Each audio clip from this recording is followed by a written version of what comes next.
I'm Lady T506. Welcome to my channel.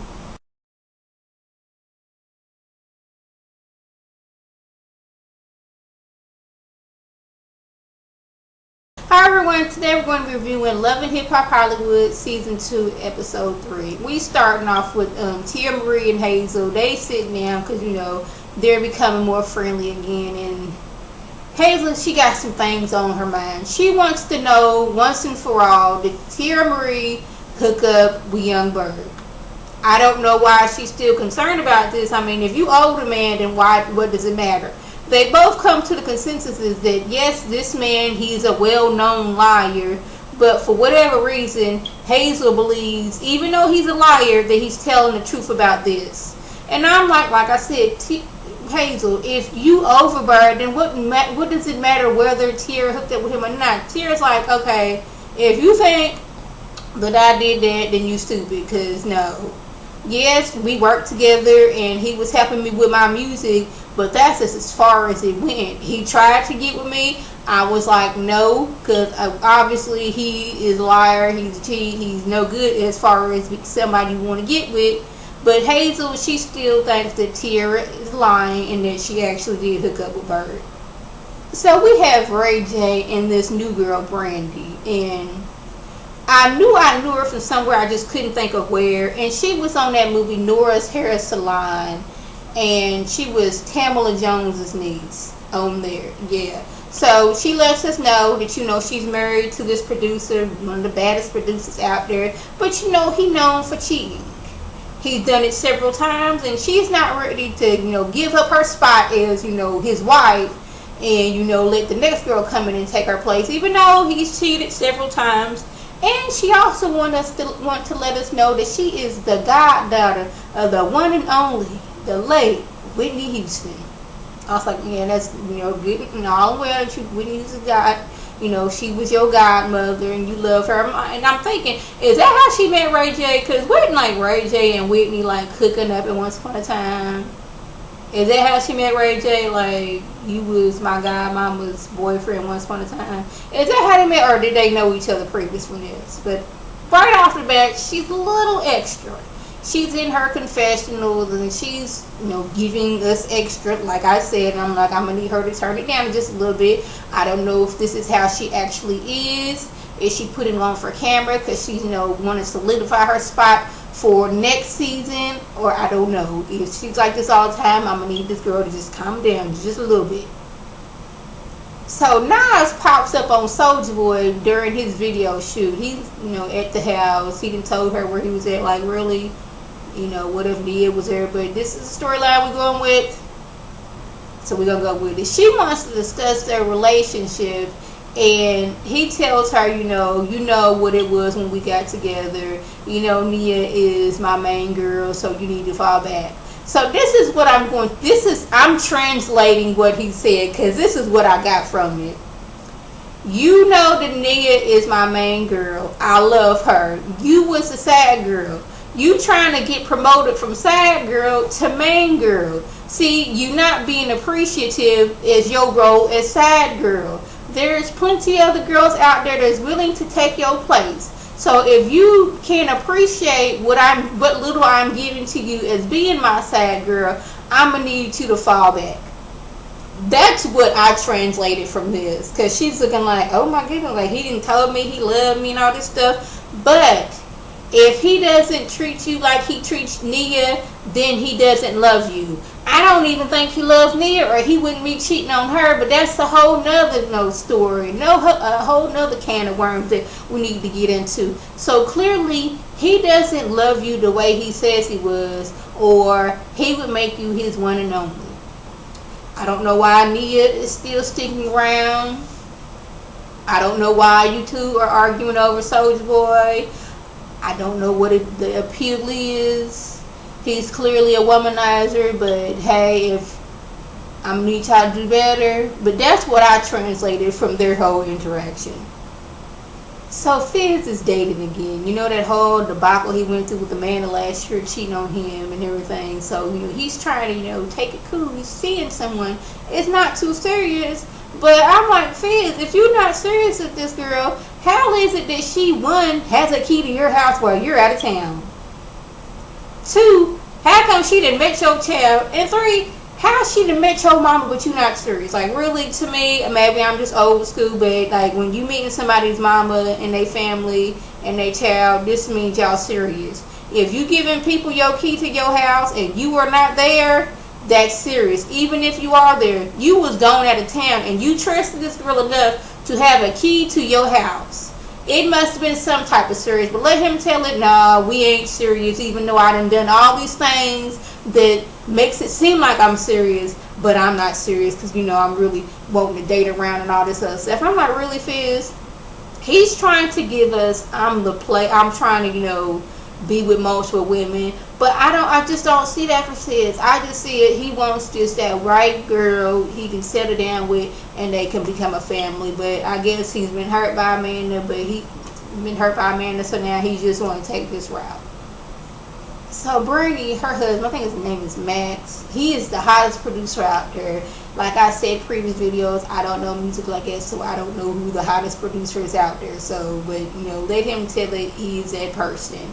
And he's still confused by the fact that, hey, I don't know why my wife doesn't trust me and she's always popping up places I'm at. But I'm like, dude, maybe it's the multiple times that you have cheated on her that makes her suspicious when you're always out and about. That could be, I don't know why he doesn't put two and two together and realize this is why she acts like that. It's like, you constantly cheating, she's going to think you out cheating right now. If you're not directly in her eyesight, she's going to think you out cheating. And like some of the crazy stuff she's done, it's like really, like she didn't hit in the back of his car. She didn't like bug his car to know, like put a tracking device in it. She didn't went as far as act like pizza delivery dudes. And I'm like, once you get to that step where you're planning on ideas to catch your husband, maybe it's time to just think about y'all situation and maybe y'all shouldn't be together. Yeah, if you have to go through all this just to make sure, like really. I have come to the conclusion that HAZEL does not have friends on this show, and this is why I'm going to tell you that. She is out walking and talking with Milan, and I can't really focus on what they're talking about because her wig is throwing me off. Like the separation between wig and hair is, you know, very clear. And the fact that nobody has sat this girl, it's like, I'm telling y'all, like nobody sat her down like, hey girl, you know, your wig is a little messed up. It just looked like, you know, she got up that morning, she was getting ready, and, you know, the camera crew knocked on the door, and she didn't have time to fix herself. Because, you know, I am not a wig wearer, but I know that I should not see both, unless it's, you know, you have a leave out. I should not see both your hair and your wig at the same time. It's like her hair was right here and the wig started like a little bit right here, so you could see the blackness, and then you had blonde right here. And the fact that Milan is sitting there and not telling her this proves that he must not be a good friend. Now, he could, you know, text her like, excuse me, I need to go to the bathroom. Like, got his phone text like, look, Hazel, your wig is kind of short. I'm gonna need you to go to the bathroom and, you know, fix that right quick. But nobody around her said anything, so she's just walking out on the street with her wig just awry, and it just like, it bothered me something awful. I'm like, where's these girls' friends at? Where is this girl's friends at? Like, really, nobody said anything. Like, I'm kind of person, family friend of mine, you know, I let her know, it's like, you know, you might want to pull your wig back. No, I quietly told her that. I was like, you might want to pull your wig back, and you see your cap right now, you know, because I'm that kind of person. I don't want you out there looking all kind of crazy, because I don't want you coming like, why don't you say nothing? So the fact that he's there and nobody else is saying something, yeah, she don't really have no friends on this show.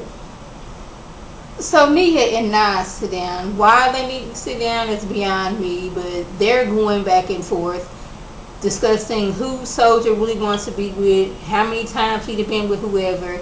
And at one point, it looked like Nas was reading from a cue card. Because Nia's right here. Okay, I'm Nas, y'all Nia. She is looking this way. Well, he said that he loves me and he wants to be with me. I was with him. You have cheated with multiple of my boyfriends. That is why I did it. This is what I'm getting from there. And then at one point, I get the fighting. not Nia, but Nas, she gets pulled away, and it's like you arguing, but you getting pulled away, and you just like getting pulled away. You ain't arguing or nothing. And at one point, I was like, Mona didn't even have the decency to try to make it look like security was holding her back. At least I don't know if she ran out on budget for security for this episode or what, but Nia, she was getting held back, and it looked like she was trying to get to Nas. When Nas, I don't even think that was real security. Tell you the truth, it just like Mona just was like, hey, this person, he looks big, he looks like he got security, he can fit this black shirt. Hey, like, mister, hey, how you want to make, how would you like to make $100? All you gotta do is put this black shirt on and just hold your arm out like that. Nothing more to it. Like, she could have been standing in line at Walmart the way she was just sitting there. I mean, he wasn't even holding her back. He was just like, arm out. She was right here. She wasn't moving. She didn't try to go under his arm, around him, nothing. It just like really, like this scene didn't make sense. At least Nia, she was yelling all this stuff. She was just standing there and he just had his arm out. Like made him a quick $100 just doing this for like 20 seconds. Like he wasn't even close to her. He wasn't trying to hold her back or nothing. I'm like, Mom, you know you wrong for this. Like if you gonna make this scene seem like that, I'm gonna need it to be realistic. See, I'm gonna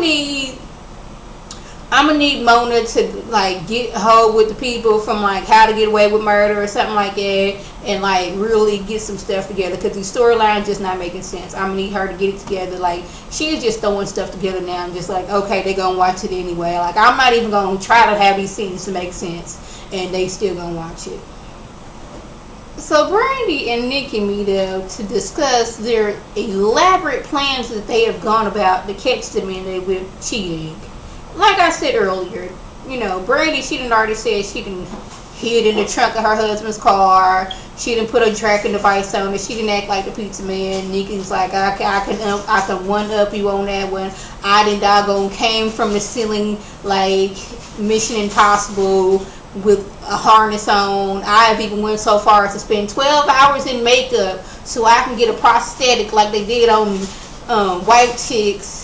She didn't say that, but I'm paraphrasing. Like they did on White Chicks, so I could try to get my man to try to get with me. And when it was time to go, I just pulled my mask off. They are discussing these things like this is the normal thing. Like this is what we do to catch our men. But if you have to go this far just to make sure, if you have doubt, then the relationship is over. If you're going through all of this, you shouldn't have to go through all these like elaborate plans to catch your man cheating. I'm like, and they're sitting here discussing like this is like normal.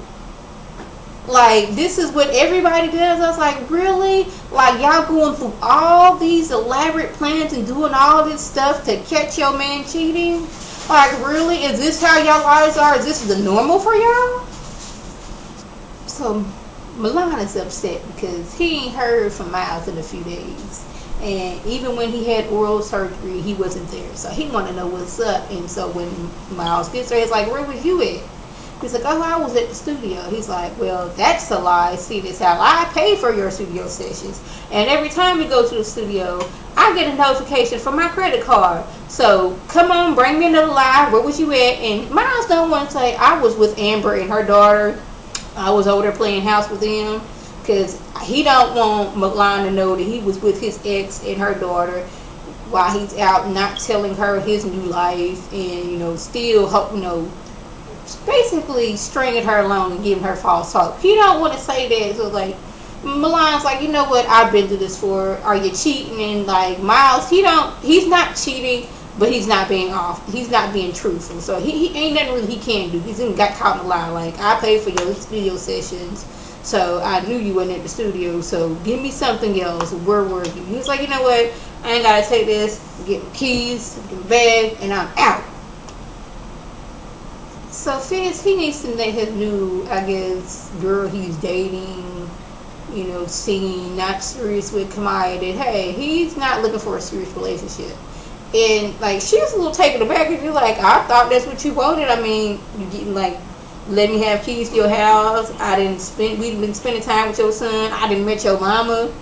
Like, if you didn't want no serious relationship, you should have told me this from the beginning. He's confused because he's like, he thought he did, but then, like, he got all these other women he want to be with, and he just, you know, she like the appetizer, he want the main course, and she's like, you know what, if that's what you want, boo, then you can have that. You should just been honest from the beginning, which I feel that too. It's like, did he realize this after all this he didn't went through with this girl, or was it before? Because it's not really making sense to me.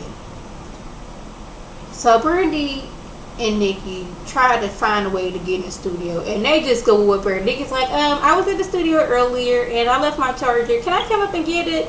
And dude was like, you know what? That sounds good to me. Come on up. I mean, she didn't give no name. She didn't say what studio she was in. She didn't say what producer she was working with. It's like, really, Mona, this is like, we can just get into studios now. All we got to just say, I was here earlier and I left something. And that's giving us access to the studio. So they come in all secret, like, trying to find out where he's at. Like, oh, I hear him over there. Yeah.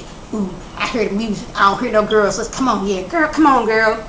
And she busts in to the studio where her husband's at. She's mad because she didn't found her son found the husband's wedding ring. So she thinks and he's taking his wedding ring off so he can go out and cheat.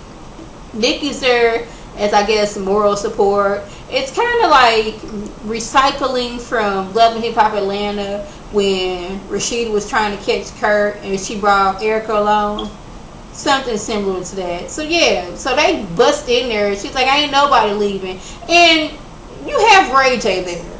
Now, mind you, earlier this girl was confiding in Ray J about how she feels that her man is still out there cheating. He didn't listen, gave her a shoulder to cry on and discuss what's going on. And he has the nerve, gall, and audacity to be in the same studio with this man, with these girls. I'm like, really? But then I have to think, this is Ray J. He don't even, you know, have respect for his own relationship. What makes me think he should have respect for her relationship? But hey, she's in there, she's mad. She's like, you know what, this your ring. See, he is a married man, y'all. Married man. Get up off my husband. That's my husband. And for a little thing, you know, she look like she's ready to fight somebody. Why? Not really sure why, but I'm gonna need these two to get it together. So that was the gist that went on. If I left anything out, by all means, leave a comment or a video response. And like always, I want to thank my subscribers and the people who watch my videos. I want you to like this video, comment, and subscribe. And share this video with your friends on Facebook, Twitter, Instagram, and here on YouTube. This is Lady T signing off.